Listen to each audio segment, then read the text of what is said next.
Hello and welcome to the video, and this is about the Carisma Scale Adventure MSA-1E Coyote Pup, which is a 1/24 scale micro RC.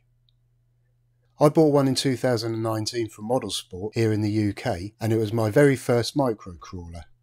Unfortunately, it lost drive to the motor after 2 runs. I returned it to Model Sport, who sent me a new replacement straight away. But the same thing happened to that one after 1 run. So another call to Model Sport, and that was returned for a 3rd new replacement.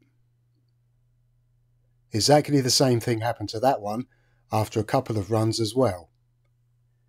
So this time I asked Model Sport for a full refund.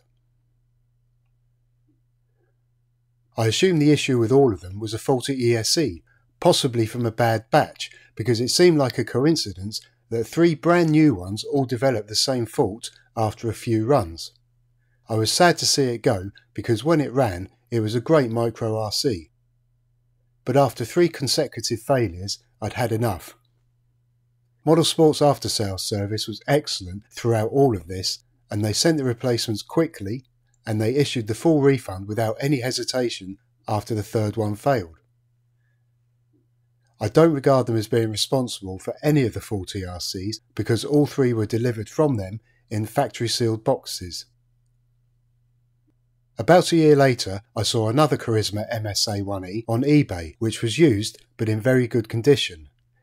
It had a Mark I chassis with a Mark II Ford F-150 body, and it came with 2 extra batteries, an upgraded servo, and a pocket balance charger, and the asking price was half of a new RTR at the time.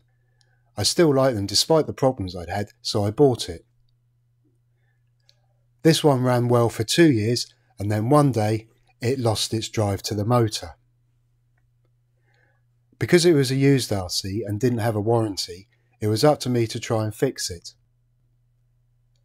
The first thing I did was look at the ESC receiver combo. The light was on, so power was getting to it, and the servo worked. But there was no throttle response to the motor on any of the 3 settings on the transmitter. I tried a different ESC, but the motor still didn't have power. So that eliminated the Carisma ESC receiver combo from being faulty.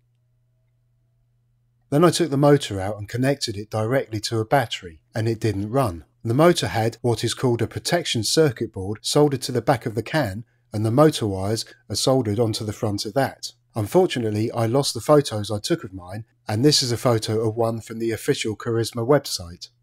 I unsoldered the motor wires from the circuit board, then unsoldered the board from the motor and removed it. Then I resoldered the motor wires directly to the motor and tested it with a battery, and it ran. I put it back in the chassis, and so far it's been running okay without the circuit board. So that was the problem with this one, and it could have been the issue with the previous 3 pups I'd had, and not the ESC receiver combo as I originally thought. Now this is just my experience and my thoughts, and I don't know if the motor is a common problem with these older Carisma micros. I certainly haven't heard about anyone else having the same issues. But if you have one and the motor stops running, but you still have steering, it might be worth checking your motor first if it has a circuit board on it. During the summer last year, I found an original unused pup body on eBay for a 3rd of the price of a new one. When it arrived, I noticed that one of the factory-fitted decals on the side was crooked, and I decided to remove it and put it back straight. But as I was peeling it off, it tore in half. This was unrepairable, so I removed the rest of it, and I also removed the decal from the other side. I ran it like this for a while, but I thought it looked too blue and decided to do a little detailing on it. Over Christmas I began to paint the bumpers, the wheel arches and the rear bed. The idea was to spray them with a few coats of black and then spray over that with some flat clear to give them a matte finish. This didn't go to plan, and it turned out to be an absolute mess. The black patch on the bed is where I tried to remove some hairs in frustration with a soggy tissue. The next day I thought I'd just put another couple of coats of black over the top and hopefully it would cover the disaster I'd created the previous day. If it turned out to be a gloss finish, I'd have to put up with that and be thankful it covered the mess. But to my surprise, when it dried, it was matte black, the look I'd wanted from the beginning, so everything turned out good in the end. So here's the body back on the chassis, and this ends another chapter on my continuing journey with my Carisma Scale Adventure MSA-1E Coyote Pup and Ford F-150. I hope you enjoyed this video. Thank you for watching.